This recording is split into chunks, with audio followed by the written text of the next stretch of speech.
പണ്ടൊക്കെ പെണ്ണ് കാണാൻ പോകുമ്പോൾ വീട്ടിലെ ഉമ്മാടെ സഹോദരനോ ആരെങ്കിലും വിളിച്ചോണ്ടോ, മാമാമാരോ, അങ്ങനെ കുടുംബത്തിൽ നിന്ന് ആരെങ്കിലും വിളിച്ചോണ്ടാ പണ്ടുള്ള ആൾക്കാരൊക്കെ പെണ്ണ് കാണാൻ പോയേ. ഇന്ന് കുടുംബത്തിൽ നിന്ന് ഒന്നിനും കൊണ്ടുപോകില്ല. ഇന്നത്തെ ചെറുപ്പക്കാർ പെണ്ണ് കാണാൻ പോകുമ്പോൾ 2 മലക്കുകളെ കൊണ്ടുപോകും, 2 കൂട്ടുകാരെ.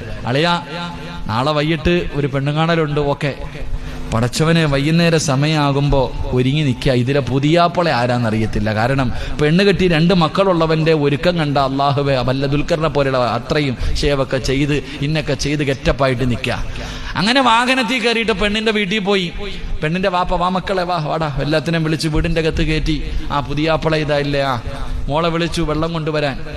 മോള് ചായ ആയിട്ട് ഇങ്ങനെ വരിക. കൊണ്ടുവന്ന് പുതിയാപ്പള്ളയുടെ മുന്നിൽ കൊണ്ടുവന്ന് കൊടുക്കുമ്പോൾ ഓൻ ഇങ്ങനെ ഒന്ന് നോക്കും, പെണ്ണ് കാണലുണ്ടല്ലോ. അപ്പോൾ ഓനിങ്ങനെ ഈ പെണ്ണിനെ നോക്കും. ഇങ്ങനെ നോക്കിയിട്ട് വലതു ഭാഗത്തേക്കും ഇടതു ഭാഗത്തേക്കും നോക്കുക. 2 മലക്കളുണ്ടല്ലോ. ഇവർ 2 പേരെ ഇങ്ങനെ നോക്കിയിട്ട് കണ്ണുകൊണ്ട് ചോദിക്കും, എങ്ങനെയുണ്ടല്ലോ